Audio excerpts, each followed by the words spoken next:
This is Jehan, and this is Sunugan Kalye. Everybody say, yeah! Yeah! We was just at Hoodstar through some technical difficulties because of this man. Oh, yeah. We ended up right here in 8 Square, Tapsilog Bar, and we right here getting it popping, and Damsa's here, and Papu's here, and we're gonna rock. And speaking about Tapsi Bar, we got one of the most top rappers right next to me, the top. This guy and this guy. Would you say what's up to them? What's up? Conflict, representing DTG. Shoutouts to Stars, FMCC. Welcome to Sunugan sa Kalye. Yeah! Yo, Negativo, Marshall Camp Records, Tuesday Troop, Konektado. Shoutouts nga pala. I Love Aslin Clothing, saka E-Pipe. Sunugan sa Kalye, dito sa Tansa, mag-ingay! Yeah! Hold on. I'm ready to rock right now.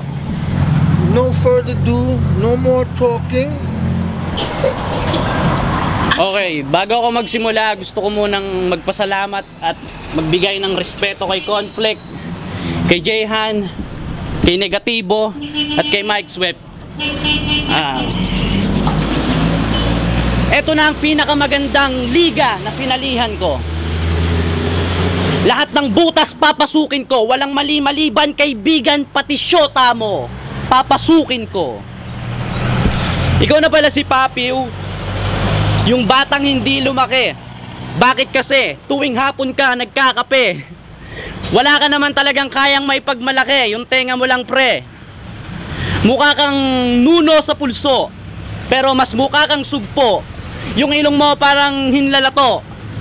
Mukha kang mambabato. Hindi ako naganda, sorry Kasi hindi naman ako ganun kaseryoso lumaban. Kaya nga madalas akong tawanan. Ang pangalan ko ilang beses na rin ninapakan, pero hindi ako papayag na gano'n na lang palagi. Kahit naman minsan na lang ako lumabas sa mikropono, madalas pa rin akong mabate. Ano ba gusto kong mangyari? Siyempre manalo.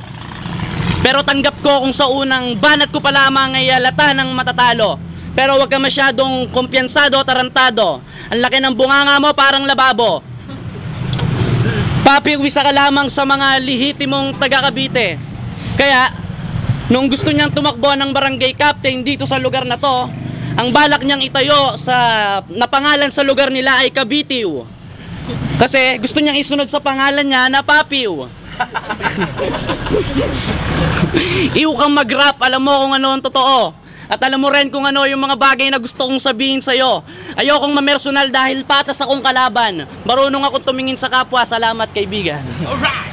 Minute and a half, Papiw, so on you, let's go! Chams ang ina ka! Taga saan ka? Taga Davao, taga Dasma. O nakuha mo yung pangalan mo sa daga na may asma. Ikaw yung barker sa umaga, sa gabi tigatawag ng Mazda. Bunga ako'y manibela, rekta. Baka sumigaw ka ng para. Kasi titiri ka na habang utak ko ay merong panggas. Talagang hindi mo alam hanggang ngayon na may aircon pang bus. Bungad pa lang, ba't baluti mo'y punet sa lakas? Isusumpa mo tong battle pag ang video ay sa net na labas. Ba't mo sinubok ang Street Fighter at moves ko na parang Guile? Ang pinunta ko dito street battle, ikaw ano? Ang ipauso ang Gangnam Style? Pangin na mo! Hindi ito contest na sinalihan mo dati. Ngayon, talaga sa akin, alangan ka na pare. Dito sa gerang nilapag, kaharap malagandang umatake. Crowd ay napapailing ko parate na parang hirap na tumae. Sino ba si Damsa? Siya na yata yung batang talagang pinaka-corny pag nag-joke. Si Papew, siya yung mga banat, malalang multi, talagang dope. Mula bukas, di ka na pwedeng magsaya kahit pa mag-soft drinks ka ng coke. Dahil tanging pag-asa mo na lang dito ay kapag nagyosi ka ng hope. At ikaw, ano? Mag-freestyle ka lang pala? Ibabalat mo dito ngayon? Kaya kahit na magyosi ka ng hope, wala ka ibubuga. Tangin na Damsa, pasalamat ka na lang at tayo magkakilala. Pero okay lang yan kahit na ito'y mag-time. Hindi ko hihinto kahit na hindi na magka-rhyme. I-freestyle ko na lang din, lalabanan kita ng patas. Itatapong kita dun sa dam ng payatas. Yeah. Naubos na yung tinanong ko siya ng mashed potato. Ang sabi niya yun daw ay Gerber. Tanga, patatas yun. Time. Round 2, son Damsa, let's go! Tang ina mo rin! Huwag kang manigaw! Ako daw yung nagpauso ng Gangnam Style pero siya yung sumayaw. Tumpak, walang impact yung mga rhyming mo kapag lumalanding sa lupa. Eh ako kapag bumibitaw sa mikropono, lahat ng jablo nag-aangatan sa ilalim ng lupa. Gusto mo na ba talagang seryosohin kita? O gusto mo lang naman talagang makipag-joke-jokean tanga? Wala kang ibig sabihin, hindi mo kaya sabihin na lamang lahat ng mga kaya kong sabihin. Dahil sa sarili mo, kahit na anong gawin mo, hindi mo kayang aminin na ikaw ay bading. Gusto mong sundan yung yabag ni Rostum Padilla? Kaya ka nagpakalbo tapos magkaroon ng mahabang patilya. Nung unang battle mo, di ba hindi ka kumita dahil hindi ka kinagat at hindi ka pumatok sa takilya. Yung mikropono ay malapit, parang ako ay inaakit pero ayokong makakapit at sa'yo ay makisabit. Ito ay simpleng awit na nanggaling lang sa utak pero gusto ko magpalapit ng mga pangalan na kailangan makasama sa mga kanta. At ano ba, talaga ang gusto mong palabasin, ha? Magaling ka. Okay, idol na kita. Anong sinasabi mong tekim-tekim ni taekwondo, tarantado, boksingero ako, tanga? At kung masama lang akong kalaban, kanina pa kita binigyan ng isang jab. Kaya lang ayoko, wala tayo sa boxing ring, nasa taas tayo ng club. Ikaw, nire-respeto kita bilang ikaw, papiwat sa pagkatao mo. Pero tanong ko lang sa inyo mga kaibigan, tingin nyo ba tao to? Tumawa sila, o literal na hindi. Mamaya kapag na bad trip ka, hamunin mo ko na suntukan sa labas para umuwi kang bungi. Time. Round 2. Yo, puro siya wento. Mga tinira mo sa akin pre, lahat yon laos na. Mga sinabi mo halatang imbento, para ka lang si Boy Abunda. Akala mo lang cool ka, ulul, sarap mo lunurin sa bailo mo ka sa pool. Isasama ko rin yung shota mong impact na may utong na asul. Si Damsa nung bata, tamad na magpapasok ng school. Inuna niya pang aralin yung tungkol sa uten ni Lebron at Gasol. Ba't matadakan bakla ka? Nagmula ka sa puwet na manok? Eh di sisaw ka lang sa akin para nanggaling sa shell ng balot. Alam ko naman, nagmula ka lang sa reject na tamod. Kaya't huwag mo akong angatan dahil mababa ka pa sa matres na baog. Kaya buti pa'y maghanda ka na ng mga bara mo dahil wala ka na mararating. Dahil handa naman digma. Si Papew, ang dala ay barko, ikaw ay bangka na pang isda. Akin kanyon sa'yo dinamita na tila basa pa ang mikcha. Kaya paano ka puputo kung sa pangalan pa lang ay supot na? Damsa? Baka Darna, taglaya mahiwagang utot niya. Mahiwaga, kasi dahil daw doon, kaya siya naging freestyle rapper. Nung umutot to sa Iraq, siya yung tinanghal na dakilang suicide bomber. Pero teka pare, ano nga ba yun? Parang partida mo lagi? O ganun ka pangit, 3 times mo, kaya mukhang freestyle kunwari. Matagal ko nang bistado at kumpirmado na buraot ang rap mo. Yung mga lines mo walang value, parang kulangot na lang to. Kaya buti pa, magretiro ka na muna kasi luma at lipas na ang rhymes mo. Bumalik ka na lang pag ang bars mo ay kasing bigat na lang bayag ko! Time. Round 3 and final and last round. It's on Damsa. Let's go. Kulay asul daw ang utong ng chick ko. Aminin mo yung totoo. Baka nasilip ko yung totoo at aminin ko sa kanila na yung utong ng chicks mo ay 8.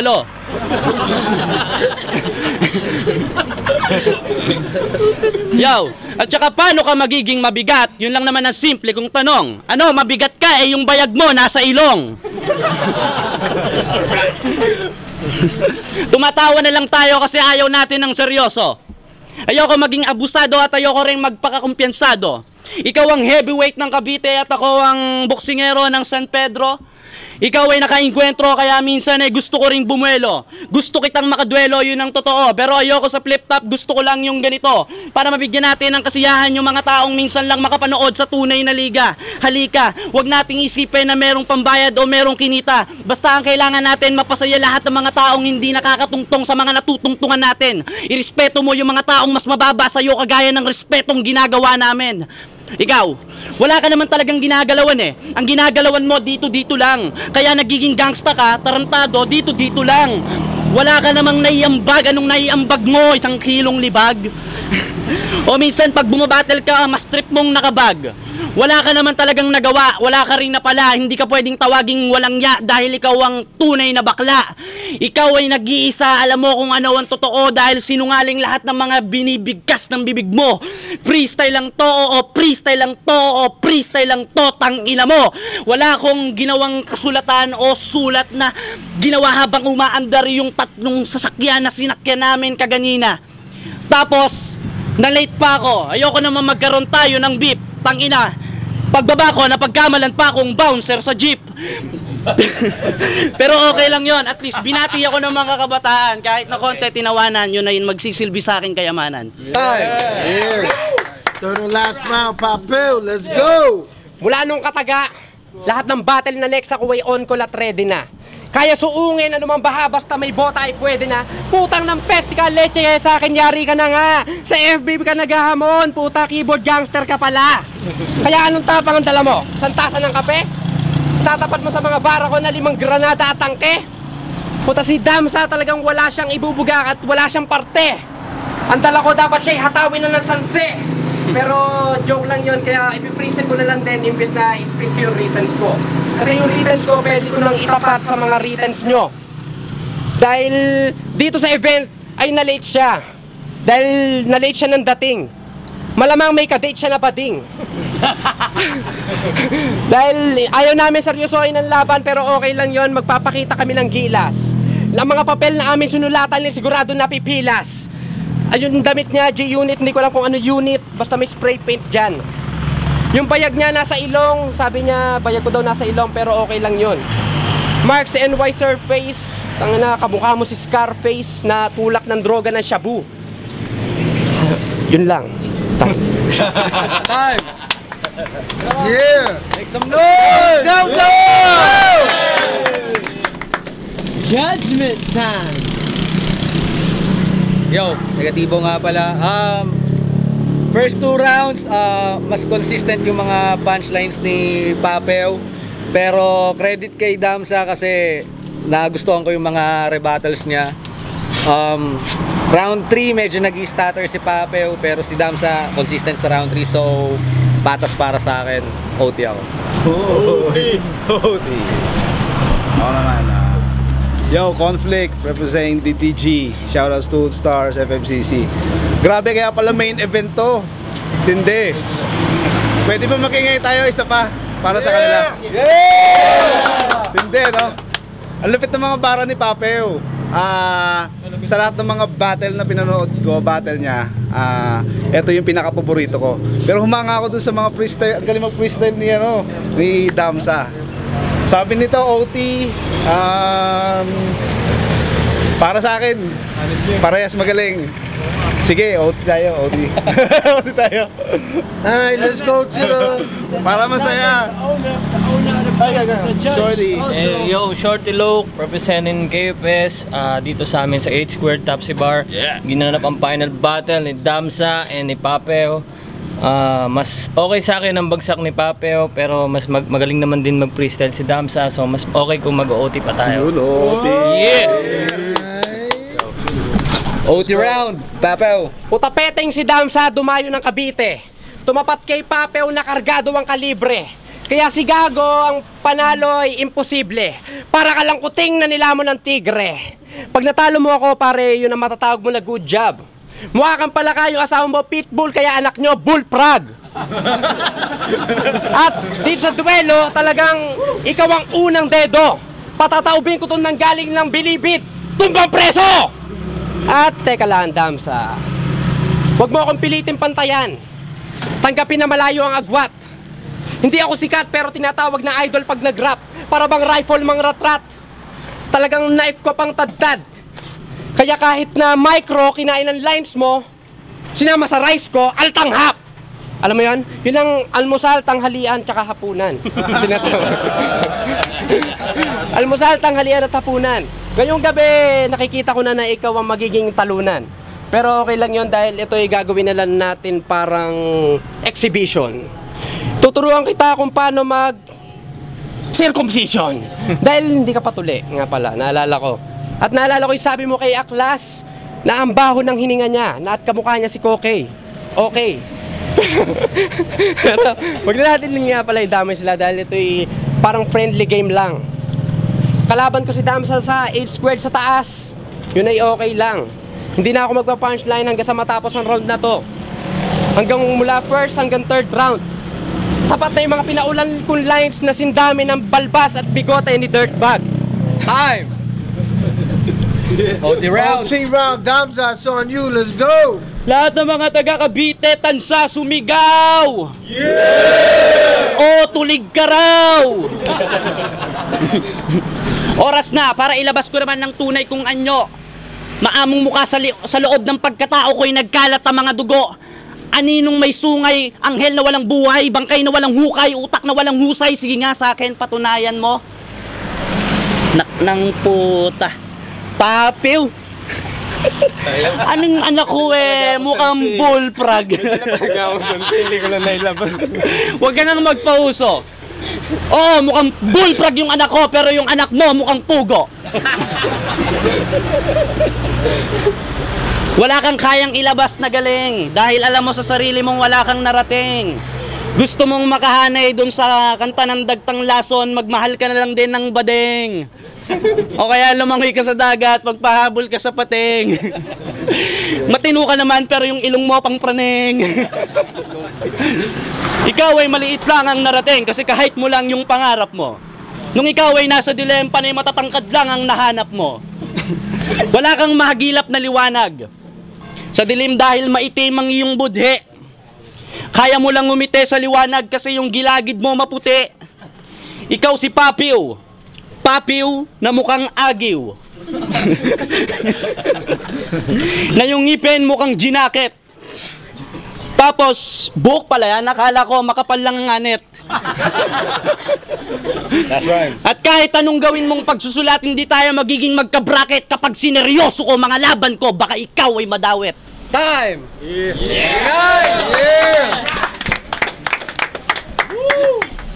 Conflict. Hanep. Ito sa OT. Malupit talaga pareho eh. Hindi kumbaga yung OT round si Pape hindi pa rin naubusan ng mga ng mga baon na talagang mabibigat. Talagang mapapailing ka eh. Tapos ito, hanga pa rin talaga ako sa pag-freestyle niya. Pero kailangan kong mamili ng isang mananalo. Para sa akin, mas naganda talaga si Papew, tsaka malupit yung mga bara niya. Si Papew panalo para sa akin. Yeah. Okay, OT round. So, ibig sabihin, yung naunang 3 rounds, medyo inisantabi muna. Ito na lang yung pinagbabasihan ngayon. Si Papew, dumating na preparado, consistent yung mga bars niya. Pero, natuwa ako sa mga punchlines ni Damsa eh. Pati yung rebuttal niya tungkol sa anak niya na mukhang bullfrog tapos mukhang pugo yung sa isa. So, natuwa ako sa rebat ni Damsa. So, magdadamsa ako saka para mas uminit yung laban sa judging. Alright, well you just saw Banging Battle. And we also have one extra judge who's hiding in the background. Okay.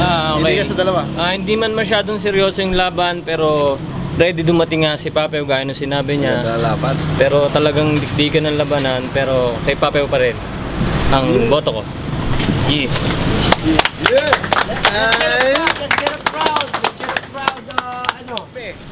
Okay, parinig ng hiyawan at sigawan sa lahat ng mga pabor kay Papew. Okay, parinig naman ngayon ng sigawan at hiyawan sa lahat ng mga pabor kay Damsa. Dikit pa rin. Tayo lang. Lahat!